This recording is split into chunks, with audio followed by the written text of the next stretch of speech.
Shalom bien-aimés dans le Seigneur. Que Dieu vous bénisse de partout où vous allez suivre ces messages que nous voulons partager avec vous selon notre programme de méditation. Je m'appelle Patrick Mukiapini, frère Lisanga pour certains qui m'ont connu sous ce nom. J'habite actuellement en République démocratique du Congo, dans la ville de Kinshasa. Eh bien, je suis le dernier intervenant de l'année 2023. Il m'a été fait la grâce de fermer la porte des intervenants de ce forum pour cette année 2023. Et cela a une très grande signification pour moi parce que l'année 2023 a marqué le 49e anniversaire de ma naissance et l'année 2024, c'est l'année du cinquantenaire pour moi. C'est l'année du jubilé d'or. Je rends grâce à Dieu parce que ces choix que l'administrateur a fait revêt une très grande signification pour ma vie. Merci beaucoup, bien-aimés. Le texte qui nous a été proposé pour la méditation, c'est Psaume 67, du verset 1 au verset 7. Et 3 questions nous sont proposées. La question numéro 2, la question numéro 6 et la question numéro 7. Nous allons prier Dieu avant de commencer. Notre Père qui es aux cieux, nous avons besoin de toi afin que nous puissions, Père, rendre un service agréable d'abord à toi et qui apporte un plus dans la vie de chaque bien-aimé membre de ce forum. Seigneur Dieu Tout-Puissant, daigne-nous accorder la grâce de partager des révélations qui sont cachées derrière le noir sur blanc qui se trouve devant nous, afin que tout ce que nous allons dire contribue à l'épanouissement de ton peuple et au progrès de leur foi. Je bénis d'avance tous les frères qui vont aussi intervenir pour nous édifier à travers leur partage. Dans le nom puissant de Jésus, notre Seigneur et Sauveur, nous avons ainsi prié. Amen. Nous lisons la parole de Dieu bien-aimé. Psaume 67, 1 à 7, je lis dans la version Les Semeurs. Au chef de chœur, psaume à chanter avec accompagnement d'instruments à cordes, cantiques. Que Dieu nous fasse grâce, qu'il nous bénisse, qu'il nous regarde avec bonté, afin que sur la terre, on reconnaisse comment tu interviens et que chez tous les peuples, on voit comment tu sauves. Que le peuple te loue, ô Dieu, que tous les peuples t'adressent leurs louanges, que les nations jubilent et qu'elles crient de joie, car tu gouvernes les peuples selon la droiture et tu conduis les nations de la terre. Que le peuple te loue, ô Dieu, que tous les peuples t'adressent leurs louanges. La terre a produit ses récoltes. Dieu, notre Dieu, nous a bénis. Parole du Seigneur. Nous allons répondre à nos différentes questions. Question numéro 2. Y a-t-il quelque chose que ce passage m'apprend sur Dieu le Père, Dieu le Fils, Dieu le Saint-Esprit? Je trouve quelque chose sur Dieu le Père dans ce passage. Il est écrit dans le verset 2 que Dieu nous fasse grâce. Dieu est celui qui fait grâce. C'est Dieu qui a le pouvoir de faire grâce à ses enfants. C'est Dieu qui a le pouvoir de nous faire parvenir où nous ne pouvons arriver avec nos propres efforts, avec nos propres moyens. Dieu nous y fait parvenir. C'est une grâce qu'il fait à chacun de ses enfants. Je trouve aussi dans le même verset, au verset 2, que Dieu est bon. Le psalmiste dit qu'il nous regarde avec bonté. Dieu est bon.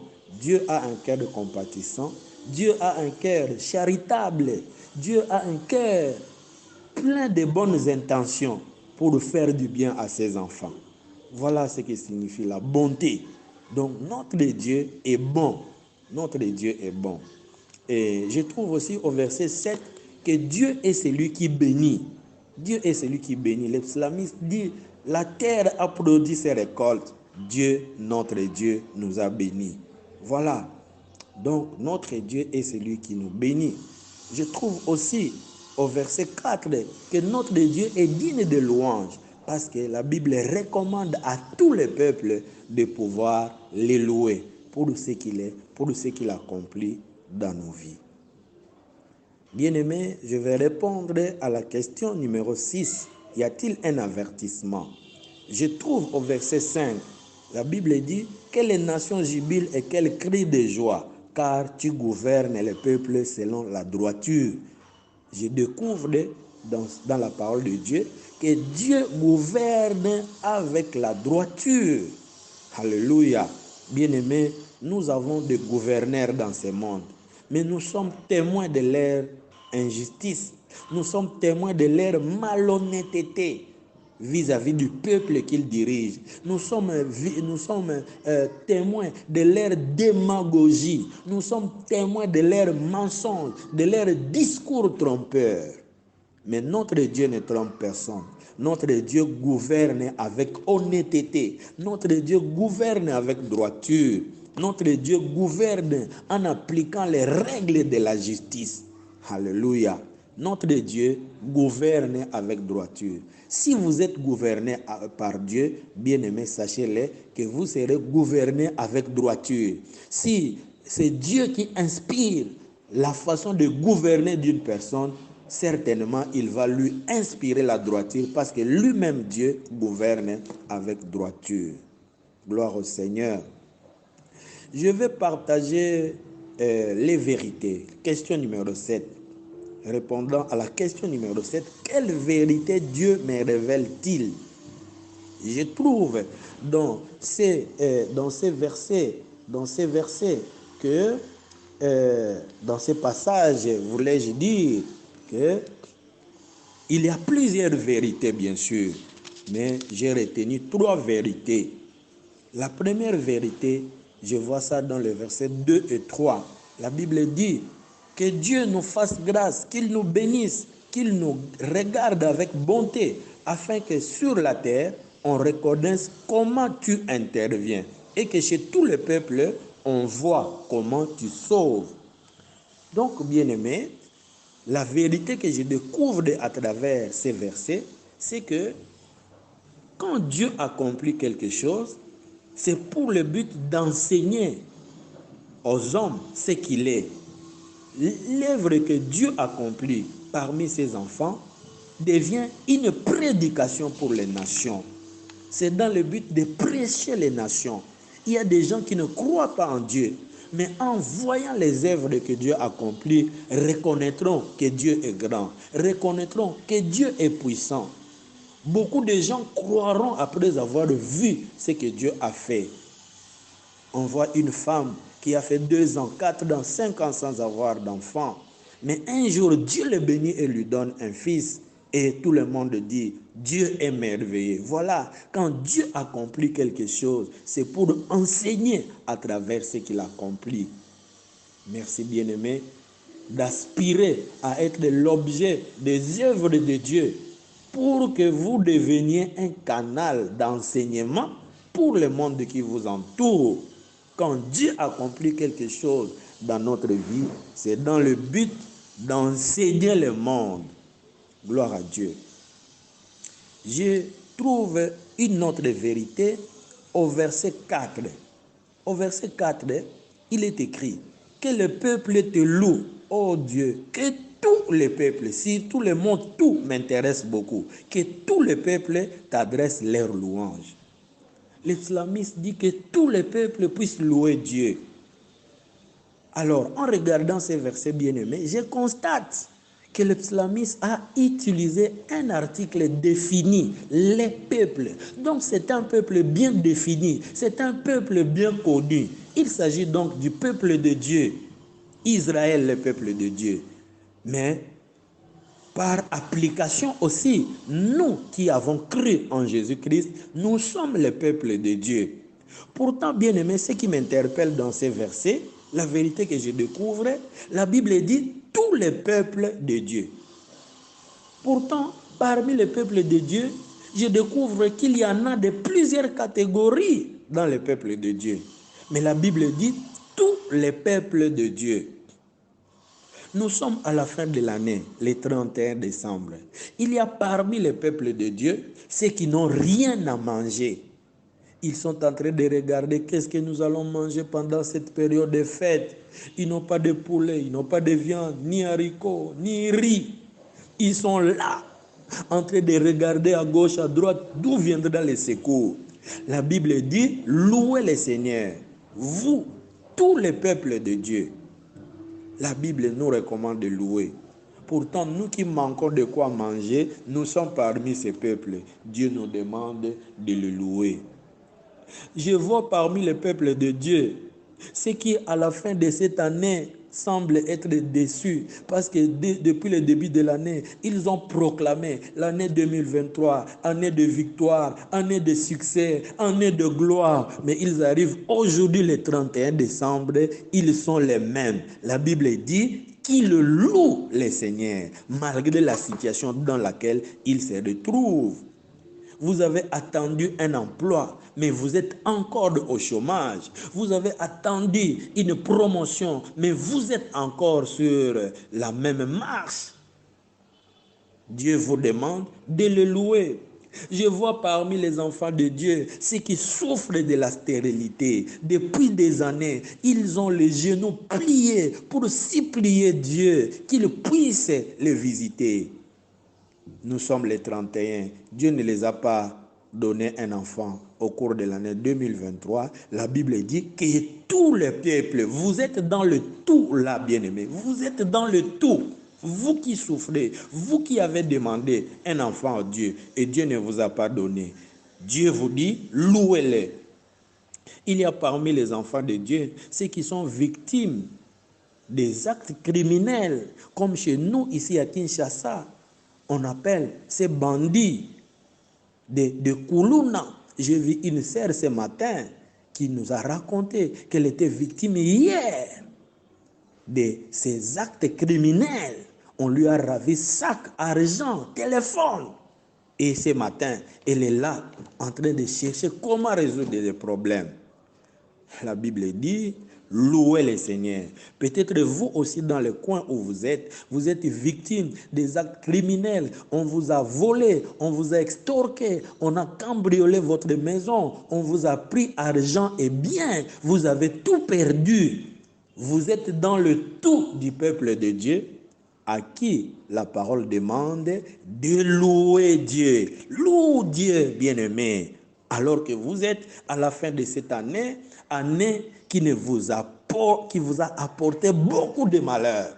Vous avez perdu une femme, vous avez perdu un enfant, vous avez perdu un parent qui vous était très cher. La Bible vous dit que tous les peuples louent le Seigneur. Oh bien-aimés, la Bible nous demande à nous tous de louer Dieu. Il y a des enfants de Dieu qui vivent dans des conditions difficiles. Alléluia. La Bible dit tous les peuples doivent louer Dieu. Parce que Dieu ne commet pas d'erreur. Dieu ne vient ni tôt ni tard. Dieu arrive toujours au temps opportun. Le fait que vous n'aviez pas eu ce que vous attendiez au cours de cette année ne veut pas dire que Dieu a commis une erreur. Il est toujours Dieu. La Bible vient de nous dire qu'il gouverne avec droiture. Il est toujours droit dans ce qu'il a fait. Il a fait que votre épouse vous quitte très tôt. Bien-aimé, Dieu est toujours droit. Il a fait que vous n'ayez pas d'emploi. Il a fait que vous puissiez perdre votre emploi, qu'on puisse vous voler, qu'on puisse vous tracasser. Dieu est toujours Dieu. Il est toujours celui qui gouverne avec droiture. Rendez gloire à Dieu. Louez le Seigneur. Alléluia. Je me souviens qu'au cours de cette année, j'ai perdu plus de $500 dans des marches que j'effectuais pour un voyage en Australie.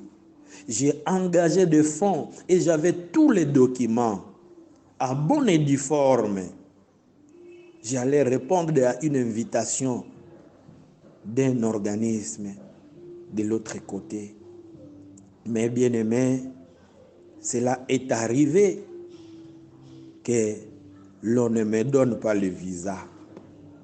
Je bénis le Seigneur, je le loue parce qu'il a permis qui de telles choses puissent m'arriver dans ces situations difficiles. J'ai perdu beaucoup d'argent. Que Dieu soit loué parce qu'il est Dieu. Il ne commet pas d'erreur. Il est Seigneur. Il est capable de tout. Gloire à Jésus. Donc, je tire dans ces versets une grande vérité que nous tous, nous avons l'obligation de louer Dieu, quelles que soient nos déceptions à la fin de cette année, quels que soient nos manquements, quels que soient des problèmes qui nous ont envahis et qui pourraient refroidir notre cœur. Bien-aimés, louons Dieu pour cela. La vérité, la dernière vérité que je voudrais partager avec vous, la troisième vérité, je sais qu'il y en aura d'autres que les bien-aimés vont partager. Je trouve ça dans le verset 7. Au verset 7, il est écrit, « La terre a produit ses récoltes. Dieu, notre Dieu, nous a bénis. » Alléluia. Quand la terre produit, les psalmistes voient en ça l'intervention de Dieu.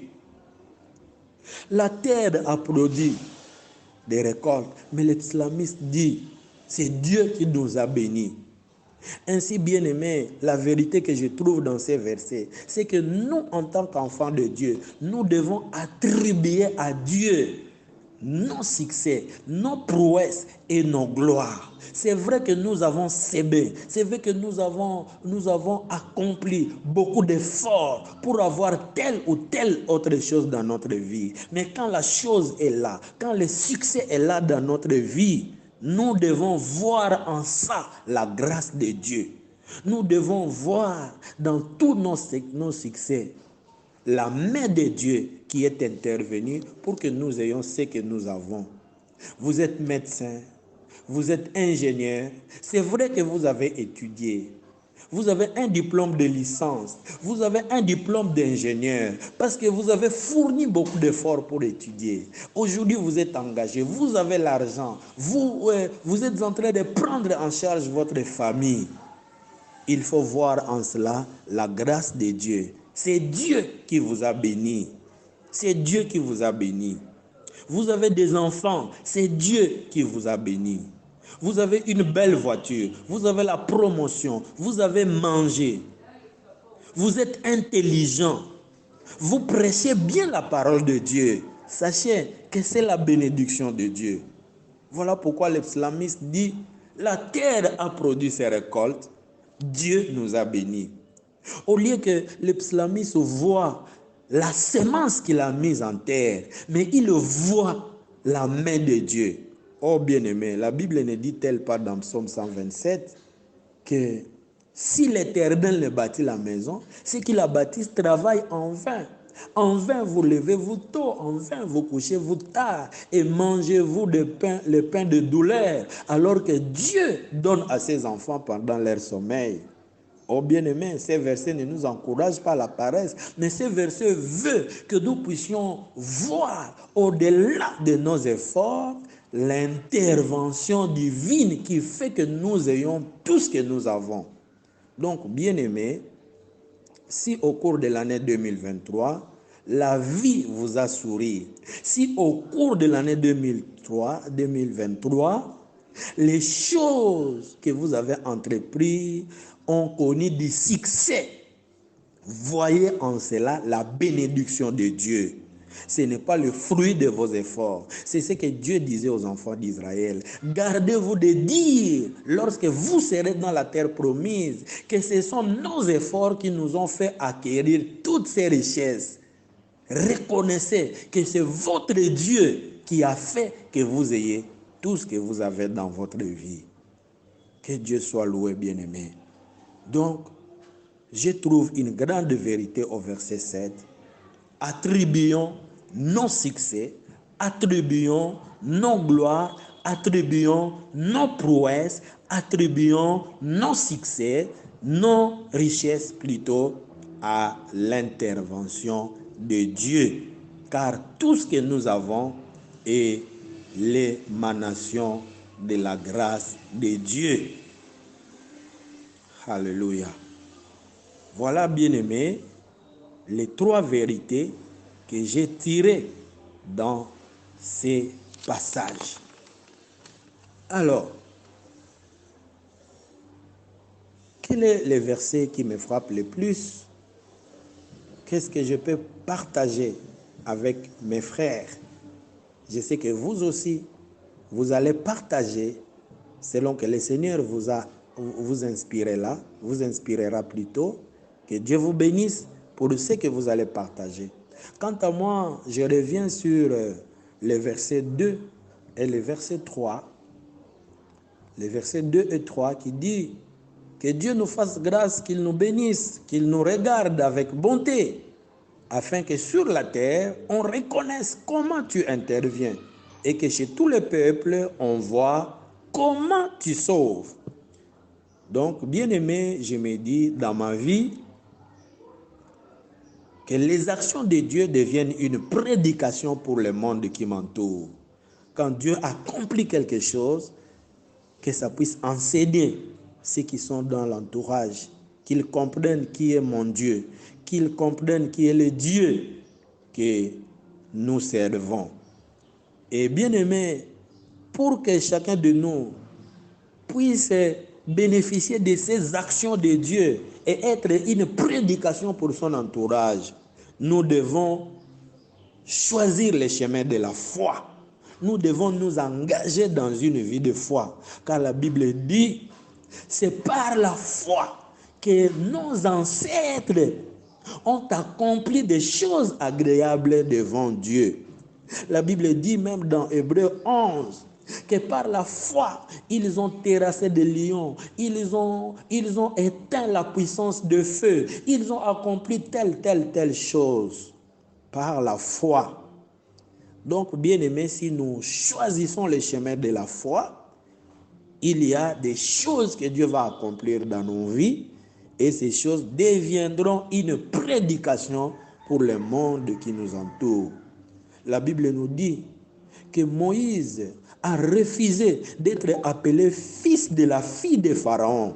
Il a choisi d'aller vivre avec le peuple de Dieu qui était esclave. C'était un choix de foi. Et quand Moïse a fait ce choix de foi, nous voyons que la vie de Moïse est devenue une prédication pour l'humanité entière. Parce que Moïse a fait un choix de foi. Il a refusé d'être appelé fils de la fille de Pharaon. Et il est allé vivre avec le peuple de Dieu qui était pourtant esclave. Bien-aimé, c'est une décision très grave, une décision de foi qui a fait de Moïse une prédication pour toutes les générations. Nous voyons même dans les évangiles une femme qui s'est approchée de Jésus en lui demandant de guérir son fils. Et Jésus dit non, les pains des enfants, on ne peut pas les donner aux petits chiens. Et cette femme dit, non Seigneur, même les petits chiens mangent ce qui tombe de la table de leur maître. Et Jésus a dit quoi? Femme, que ta foi est grande, va et qu'il te soit fait selon ta foi.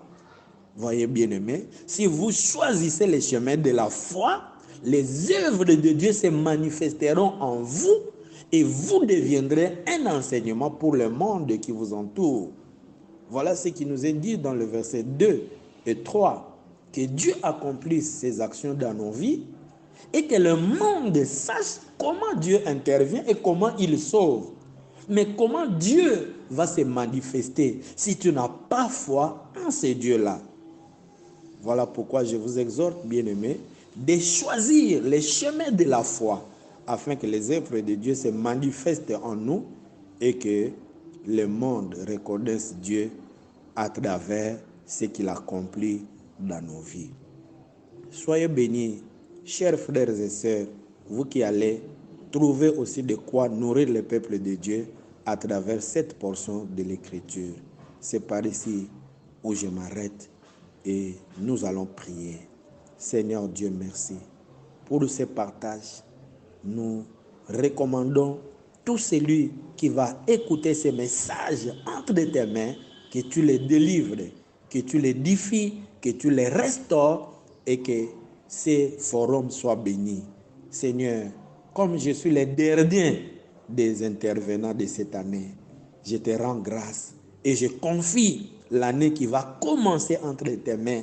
Seigneur, que tu nous fasses grâce de méditer les 365 jours prochains, que nous puissions être à ta table pour intérioriser ta loi, pour enrichir nos foi avec, Seigneur Dieu, les merveilles de ta parole. La Bible dit que la loi de l'Éternel est parfaite.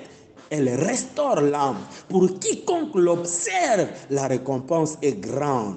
Pour ceux qui observent ta loi, Seigneur, ils deviennent sages. Merci, Seigneur, de bénir chacun de nous, Seigneur. Merci de nous aider à t'honorer, même pendant ces périodes de fête, que nous ne puissions pas nous livrer aux excès de boissons, aux excès de manger, Seigneur Dieu de gloire, car la Bible nous demande de nous garder de ces choses, de peur que nous ne puissions alourdir nos âmes et que le jour du Seigneur nous surprenne. Seigneur, merci de bénir chacun des membres de ce groupe, de bénir toutes les familles. Au nom puissant de Jésus, nous avons ainsi prié. Amen. Merci bien-aimés. Bonne année!